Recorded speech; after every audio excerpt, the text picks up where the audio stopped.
he says the same thing here.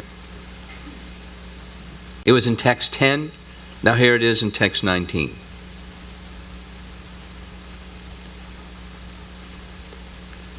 Purport. Maya jakshena prakriti suyate sacharacharam. Bhagavad Gita. The mundane energy Prakriti gives birth to this universe of animate and inanimate beings by my direction, unquote. And he says it twice, so listen carefully. The purport of this sloka of the Gita is that Maya, the perverted reflection of spiritual chit potency, was at first inactive. That's one of the two aspects, Maya aspect. And there's also, and her extension of matter constituting the material cause was also in the separately dislocated state. So neither the supplying of the ingredients nor the chamber were doing their thing properly. Next sentence. In accordance with the will of Krishna, this world is manifested as the resultant of the union of the efficient and the material causal principles of Maya. So we discussed this. So now this is, for those of you that have been attending, this is review.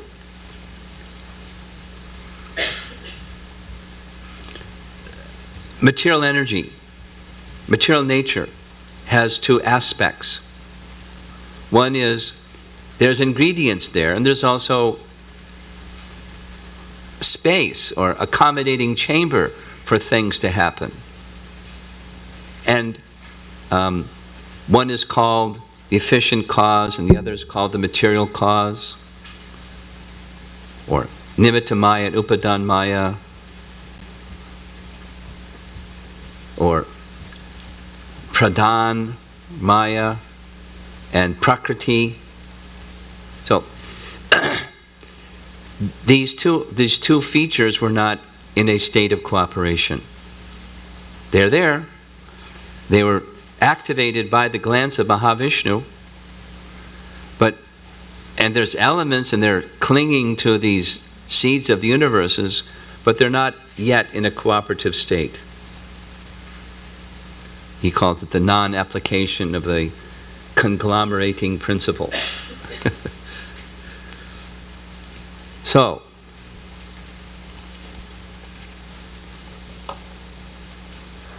the demigods who are having this service to do and they don't know quite how to do it, they offer some prayers. These prayers are found towards the end of the 5th chapter of 3rd canto. And it starts with text 38. Translation. Maitreya is explaining to Vidura. The controlling deities of the above-mentioned physical elements are empowered expansions of Vishnu. They are embodied by eternal time under the external energy, and they are his parts and parcels, means they're jivas. Because they were entrusted with different functions of universal duties and were unable to perform them, they offered fascinating prayers to the Lord as follows. And then there's a whole list of prayers, and the last one is text 51. O Supreme Self, they're praying to Mahavishnu, please give us, who are created in the beginning from the Mahatattva, the total cosmic energy, your kind directions on how we shall act. Kindly award us two things: your perfect knowledge, Jnana Shakti, and potency, Kali, or time, the combining, so how to do it and the ability to do it, like cooking the Sunday feast. So that we can render you service. in the different departments of subsequent creation. That ends chapter 5, and chapter 6, canto 3, begins the following, verse 1. Maitreya Rishi said, "The Lord thus heard about the suspension of the progressive creative functions of the universe due to the non-combination of his potencies, such as the Mahatattva.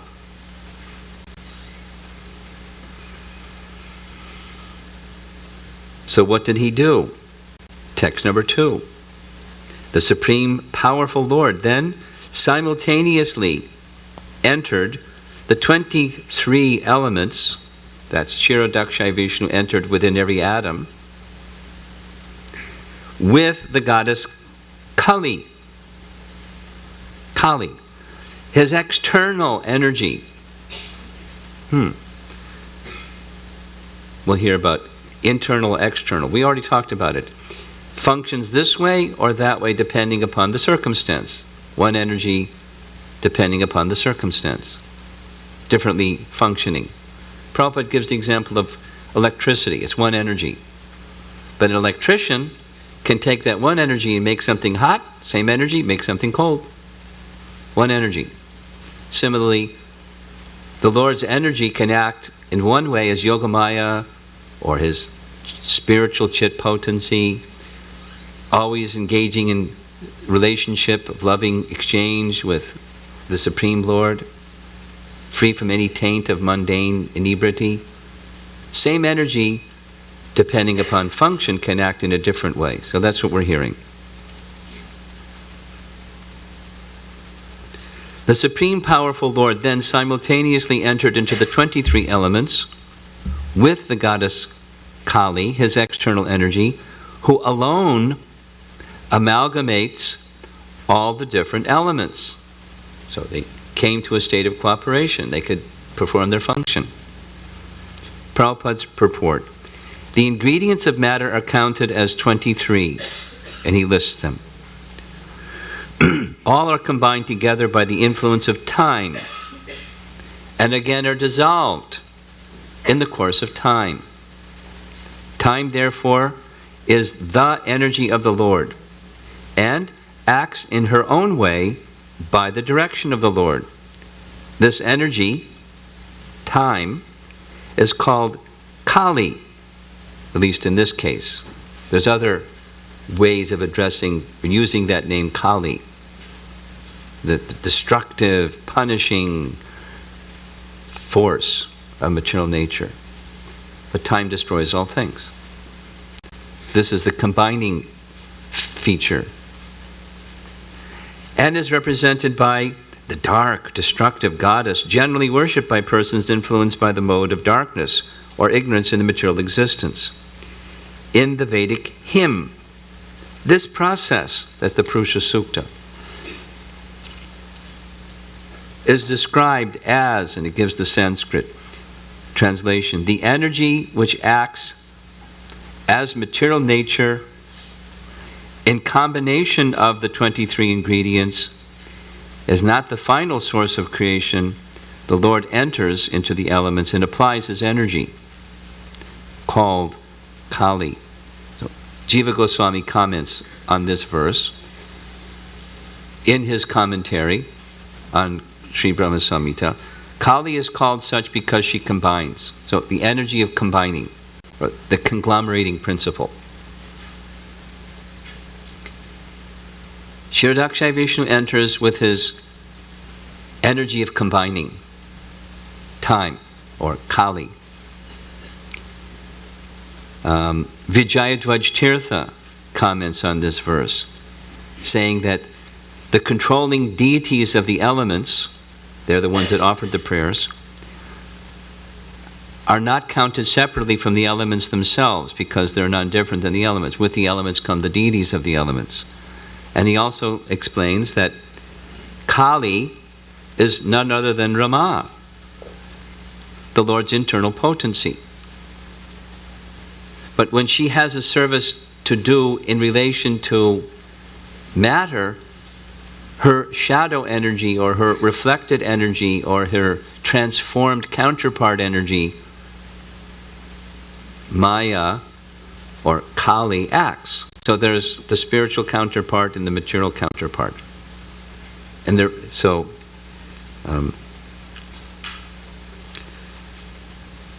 what Bhaktisiddhanta Saraswati Thakur says. When it is thus stated that the Lord entered into the 23 elements with the goddess Kali, it should be understood the Lord entered with his own potency who, as Yoganidra, consorted with him for spiritual pastime, while her partial expansion, Mahamaya, took charge of bringing the material elements into a state of cooperation. We're okay? We like, our Western tainted brains like everything compartmental. If it's either this or that, it can't be this and that. So we struggle. Many of us struggle with that. But according to the Lord's will and the service to be done, this one energy can act this way, and the same energy can act that way, and it's perfectly okay. That's what's going on here.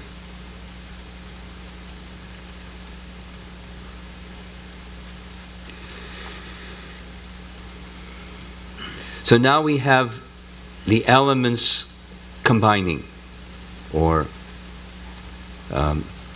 conglomerating, or cooperating, whichever word you like. Maitreya Muni then goes on describing this situation. So now there's layers of elements that are forming, as they're supposed to be for universes, not just kind of like something here and something there clinging, but in a structured way, in an organized way. He writes, Maitreya Muni says, this is Canto 3, Chapter 20, separately, unable to produce the material universe, they combined with the help of the energy of the Supreme Lord and were able to produce a shining egg. So each of those seeds that are golden are now manifesting as universal eggs. For over 1,000 years, the shiny eggs lay on the waters of the causal ocean in a lifeless state. Then the Lord entered as Garbhodakshay Vishnu. That's text 14. It happened after. 1,000 years after. Just lying, floating on the causal ocean.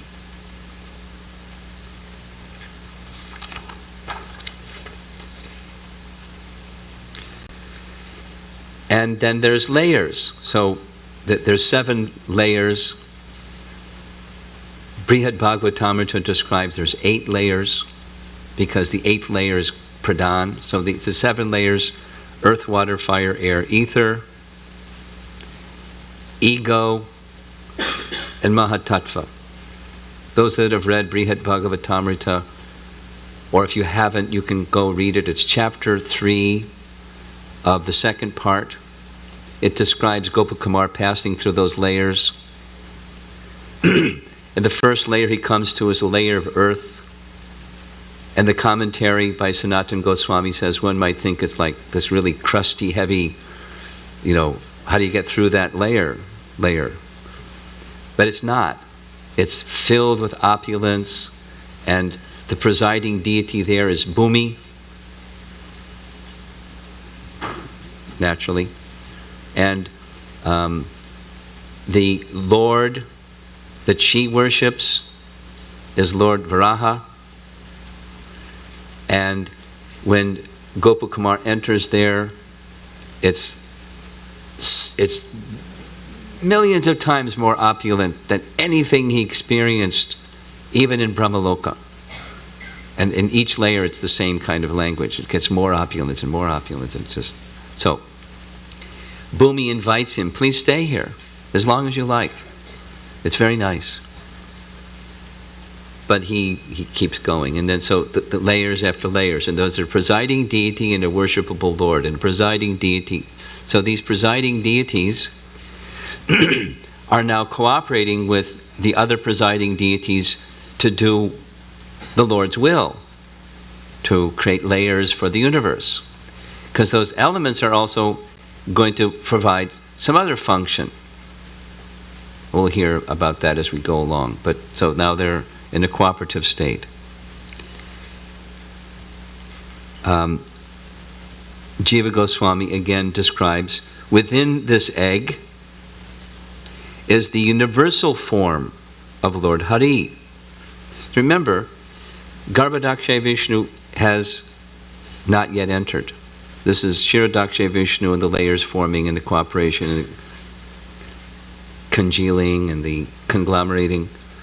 But within that universe, there's the universal form of the Lord, whose body the 14 planetary systems are parts. There's not planets yet, so it's subtle, universal form.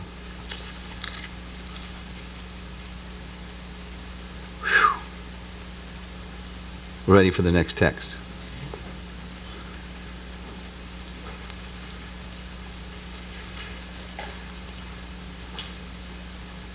Yeah, here's a text that speaks of those avarana means covering. So the devas are the demigods of those coverings. And I read this, but now you can see it on the screen. They're embodied by eternal time under the external energy. Here's that verse where they're offering their prayer. The controlling deities of all the above-mentioned physical elements are empowered expansions of Lord Vishnu. They are embodied by eternal time under the external energy. And they are his parts and parcels because they were entrusted with different functions of the universal duties and were unable to perform them. They offered fascinating prayers. And here's their prayer, which I read. There's two parts specifically. They're asking for perfect knowledge and the potency to do their function. And then here's the verse that says the Lord responded by entering along with goddess Kali. The Sanskrit is Kala Sangyam, like the power to combine. She is called Kali because of her ability to bring combination. Kala. So Kala brings things together or makes things happen, and Kala destroys. We hear in Bhagavad Gita that Kala destroys. Time I am, destroyer of all things. But Kala brings things together too, according to the will of the Supreme Lord. And then the next verse. Thus, when the personality of God had entered into the elements by his energy, the living entities were suptam karma prabodhayan, enlivened. So now the elements are combining, but also the living entities are enlivened. This is actually spilling over into the next verse. That is to say, their destiny is becoming awakened because it was dormant, stored, remember, in the subtle bodies and all their desires and things within the subtle body. Now it's being enlivened. And what is it being enlivened by? According to Srila HH Swami, it's Kriya Shakti. Remember back the glance of Mahavishnu, the time energy, and the living entities were carried. Yes? And then the time energy had two parts. Ichha Shakti and Kriya Shakti. This is, according to Sridhar Swami, is delayed action of the Kriya Shakti element or energy of the Supreme Lord. Now at this state that Kriya Shakti is acting to activate the destiny of the living entities, or they're being enlivened into different activities. Their karma was dormant, now it's being activated by the time energy, specifically the Kriya Shakti element of the time energy. Very scientific. I mean, if you want to build the universe, this is the way to do it.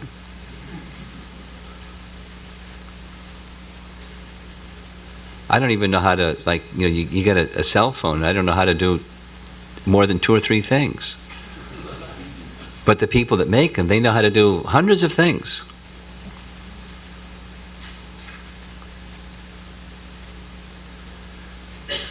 And then they're figuring out new things to make that same little gizmo do.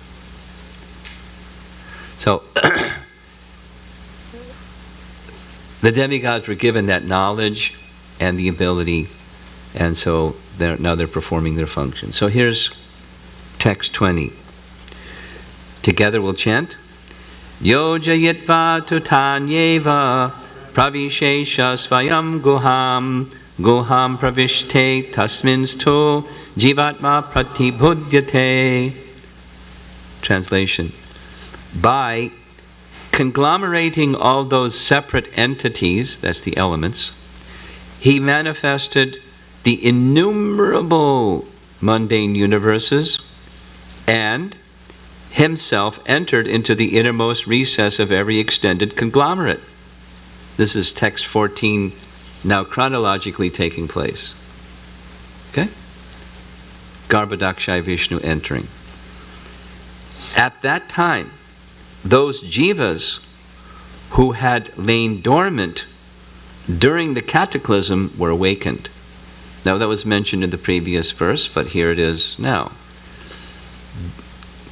Kriya Shakti stimulates or awakens their destiny, or the active state of their dormant desires. So they're ready to go and do stuff.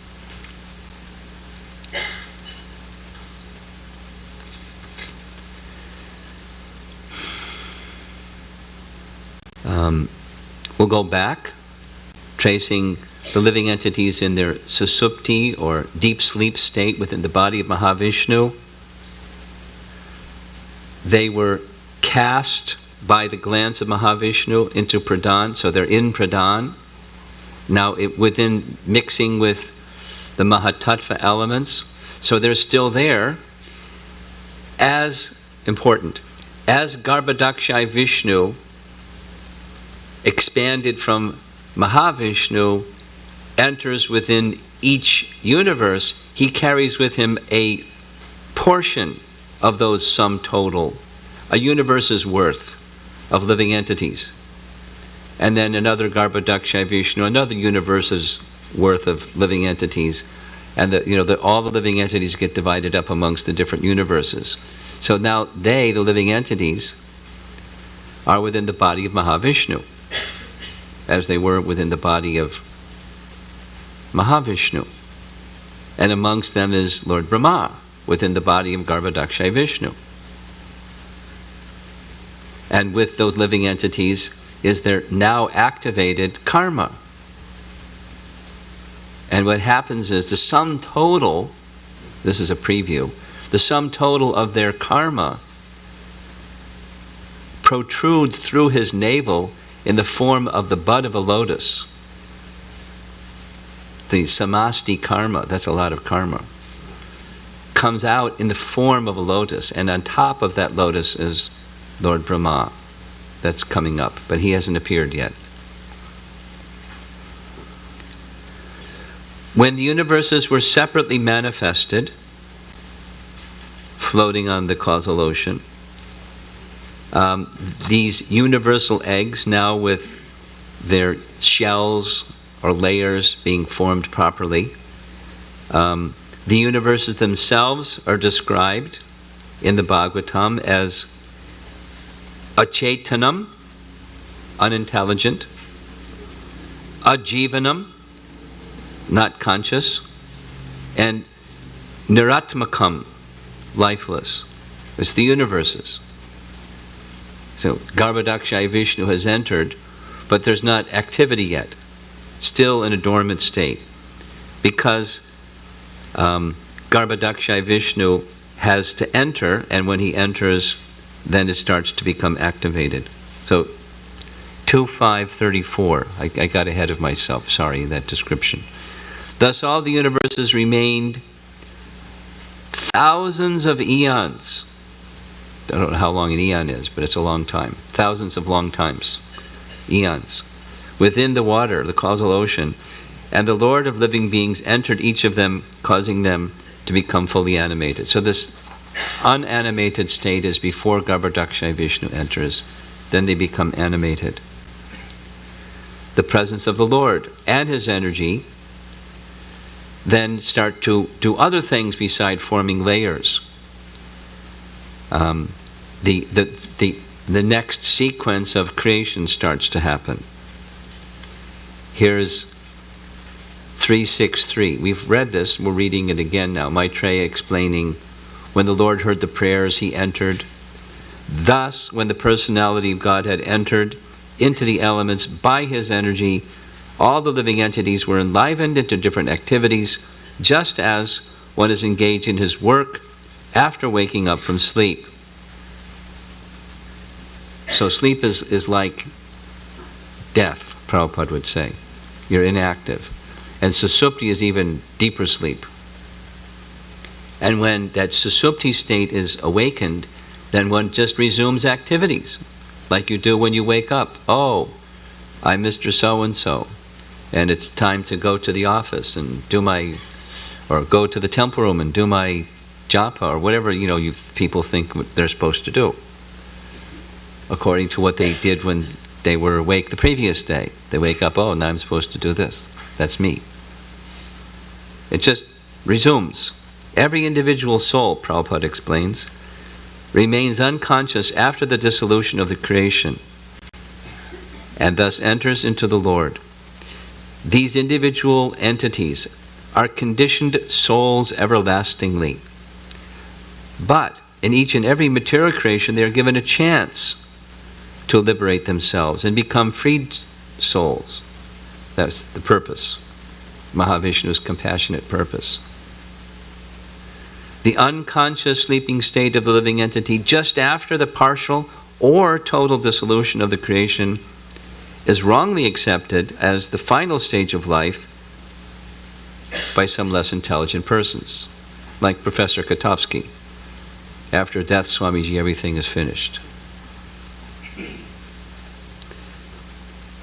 After the dissolution of the partial material body, a living entity remains unconscious for only a few months. That's like death, and then entering into the womb of the next mother for a few months, unconscious, that same susupti state.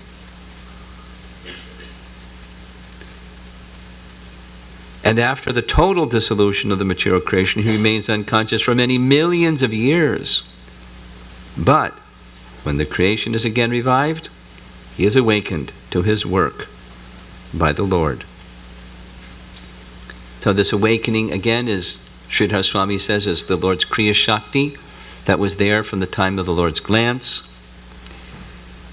Vijayadvaj Tirtha explains that although the original glance of Mahavishnu had awakened the other aspects of the accommodating chamber portion of material nature, the karma aspect wasn't until just now. Kriya Shakti then awakens that one. The karma, which is the nimitta cause of creation, is asleep. He woke it, making it disposed to causing effects. So that bodies start to work.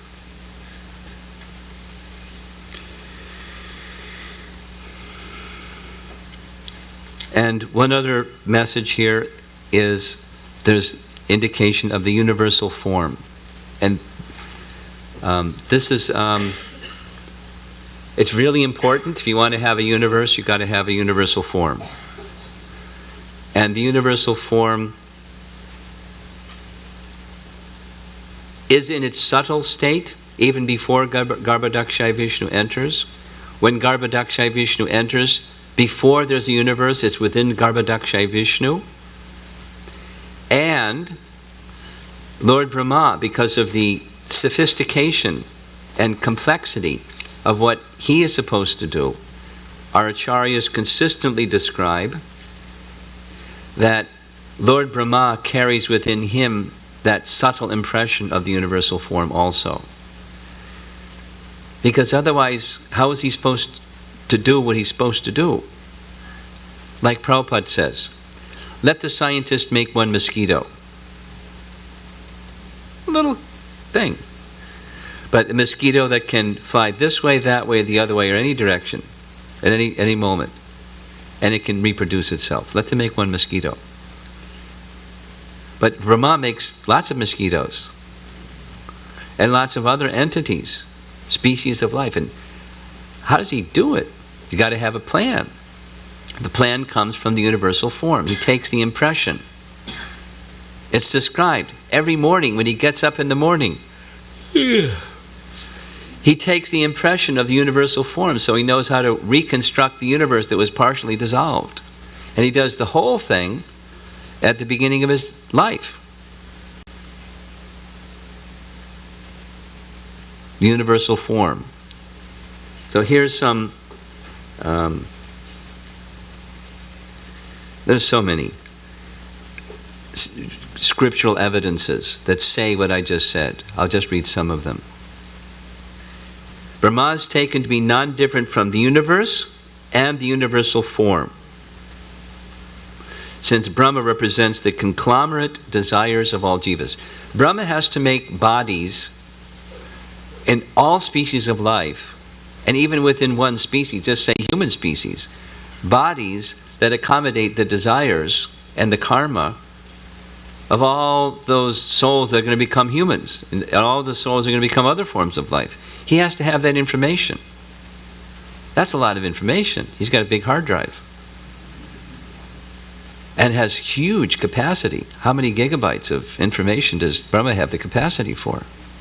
Gigabytes of gigabytes.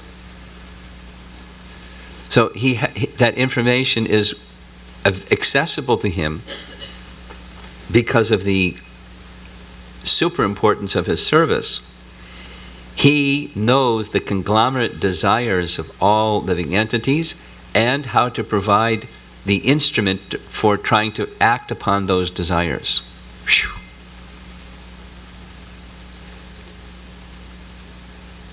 Here's a statement, Bhaktisiddhanta Saraswati Thakur's commentary from a verse,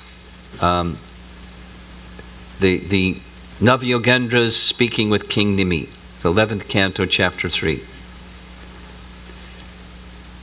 Here's the verse.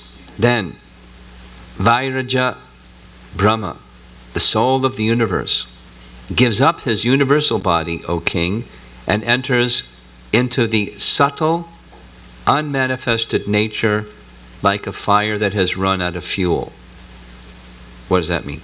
Bhaktisiddhanta's purport says this word Vairaja in this verse as an adjective of Brahma indicates the totality of the individual conditioned souls who originally take birth from Brahma and are amalgamated back into him at the time of annihilation.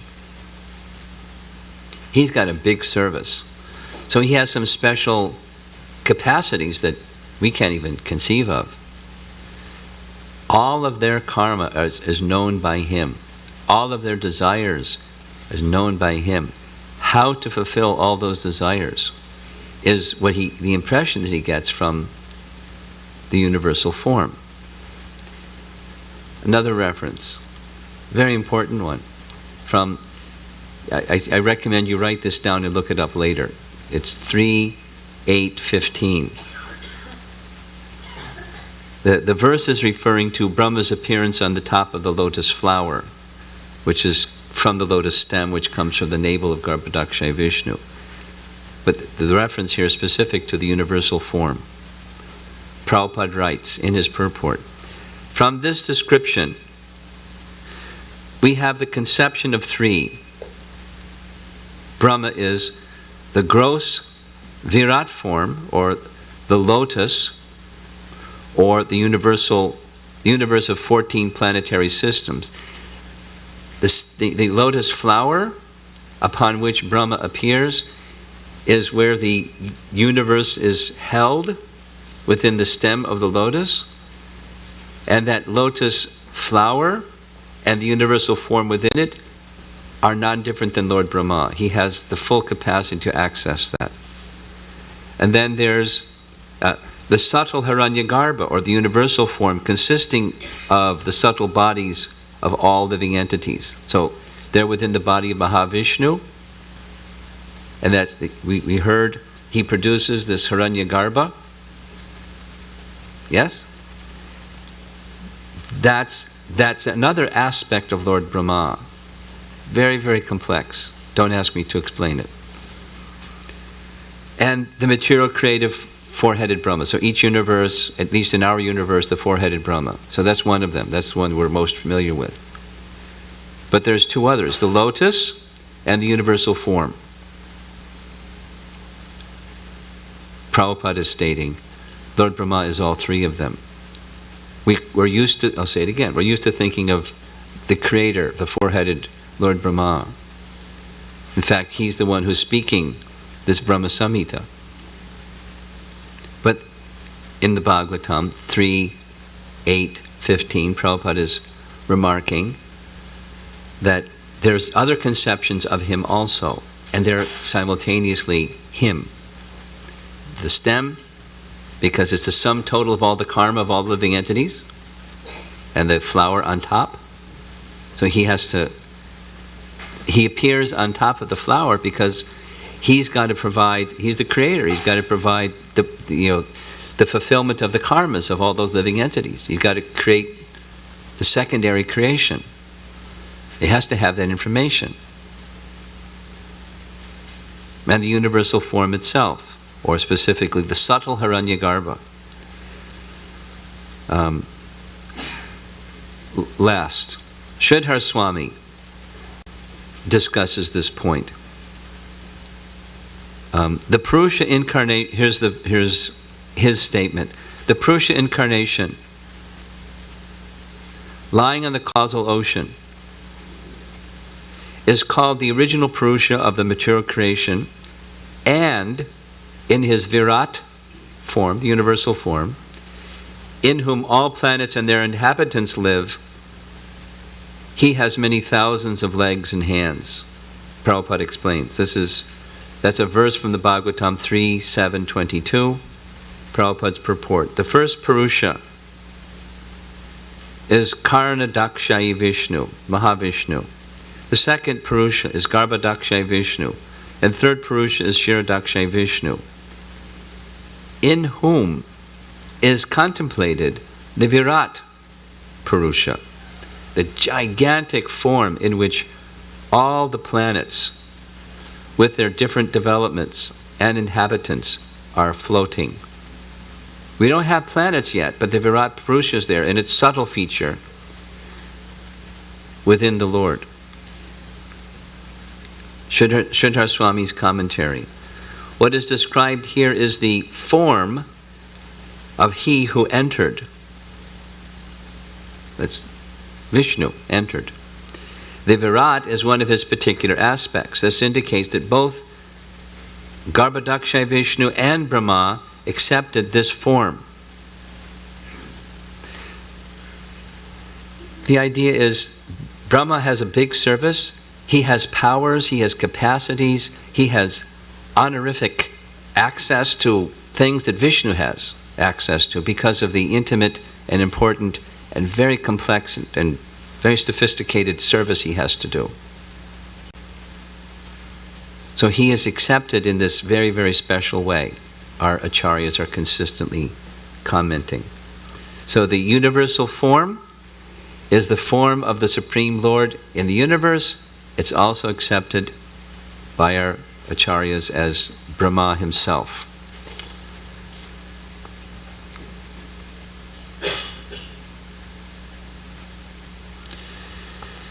Um,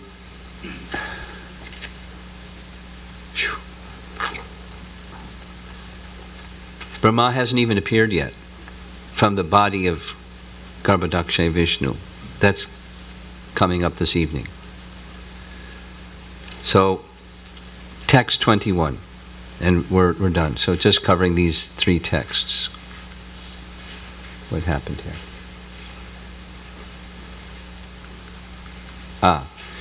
I've included this picture. It's a Michelangelo painting of creation, where God is reaching out, and the hand of God is touching Adam, and life is passed from the Lord to Adam. That's the Michelangelo depiction of what we just read in Sri Brahma Samhita and Srimad Bhagavatam.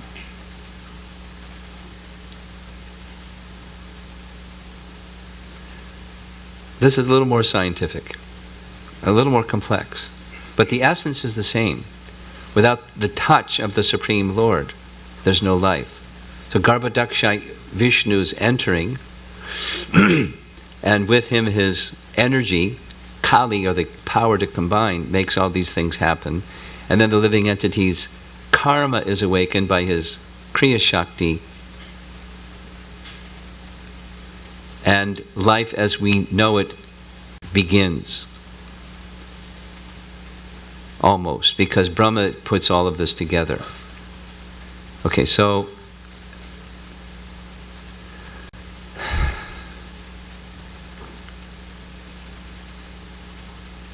yeah, this is another reference to Bhagavad Gita, where Krishna is saying, the whole cosmic order is under me, under my will it is automatically manifested again and again, and under my will it is annihilated at the end. His will carries with it the time energy, and then time energy is withdrawn by his will, and it comes to an end. In the purport, Prabhupada comments, Avasham, the living entities have nothing to do with this process. The state of being of their past life, in the past creation, is simply manifested again, and all this is being done simply by his will. Okay, text 21. And this will be a short talk on this thing. Text 21. Sannityo niyata sambandha prakritischa paraivasa. Translation, the same jiva is eternal and for eternity, and without a beginning, joined to the Supreme Lord by the tie of eternal kinship. He is transcendental spiritual potency. So, the purport discusses qualities of the jiva.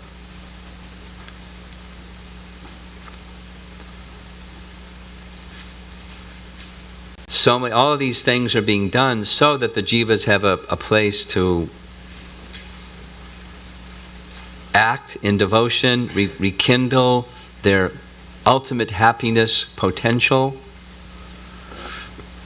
and otherwise to implicate themselves further in karmic bondage.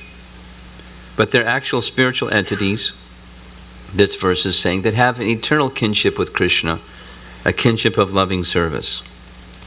That's natural. And the other is disease.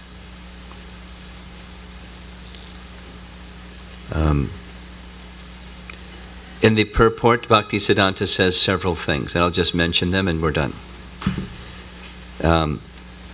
Like the sun has rays, the Supreme Lord has these tatastha shakti particles.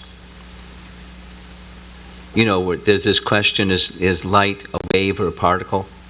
You know that one. So, at least here, they're particles.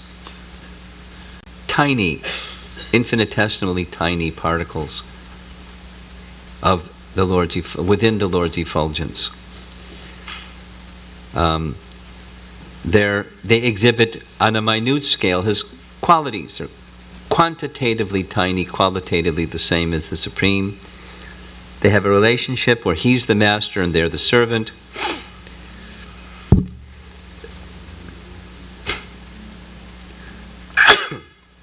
According to Bhagavad Gita, they're superior to matter, apara and para, prakriti. They're tatasta, they're on the boundary between the spiritual and material side, and they can go either way depending upon the use of free will. Unfortunately, susceptible to Maya, and fortunately, we can become free from Maya by the process of contacting the internal potency through the agency of devotional service. And that's a discussion in Sri Brahma Samhita. It's longer, but discussion about the jiva I'm going to end because it's complex. There's enough complexity. So, any questions or comments? Yes.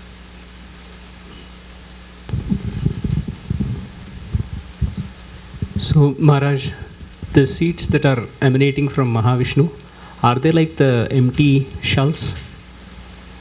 Are they like empty shells, the seeds that are emanating from Mahavishnu? Because no indication empty. They're seeds. And I've also heard that they actually expand. So when does that expansion start? After they go into Mahatattva? They expand in the course of time,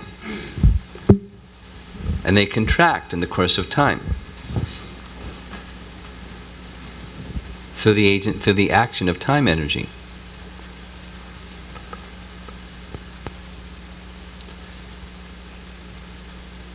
Anything else? So, Maharaj, I have one more question. Okay. So you said that Garbhodakshayi Vishnu actually carries some of the souls from the Mahatattva along with him. Yes. So does he also carry the elements from the Mahatattva? Does he also carry the elements from the Mahatattva? No, they're in the Mahatattva. He brings the living entities with him. So how does the universal... The elements are there in the coverings. Everything that's needed is there. Okay. Yes. Hare Krishna Maharaj. Maharaj, any information on Brahma Jyoti is there in Brahma Samhita? That's a pretty broad question. Can you make it narrower? Like in that diagram, there is a Brahma Jyoti. It's on the other side of the river Viraja. Oh. We're on this side of the river Viraja. It's on the other side of the river Viraja. Does that help? Okay. Balaram, you're looking like you got a question. Okay.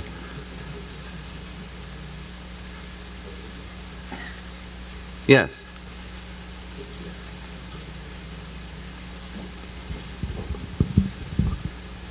Hare Krishna Maharaj. Maharaj, in text 13, in the text 20, in the text purport. 13, 1-3. Text? 1-3, 13. 1-3, 13. Okay. So I'm confused about this, when the seeds come from the pores of Mahavishnu, and then it says that they're covered by the 5 great elements, which are in the non-conglomerate stage. Yes. So that covering happens when they enter the Mahatattva, or is it that there is some random covering, and then when they enter it's simultaneous. Random covering, just clinging to, but not in any kind of order. Not for the purpose of functioning as layers of universe, just, like disarray, like Prabhupada's example, disassembled motor parts. But that, whatever the disassembled parts also, that happens only when those seeds enter the Mahatattva, not They're before already that. there, but then when the seeds of the universe enter the Mahatattva, some of them cling. Some of the disassembled parts cling to those seeds in a disorganized fashion. Got it. Okay?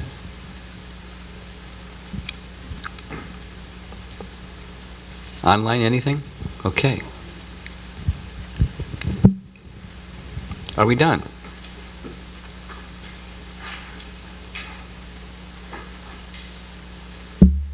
Okay. Fantastic. Srila Prabhupada ki jai.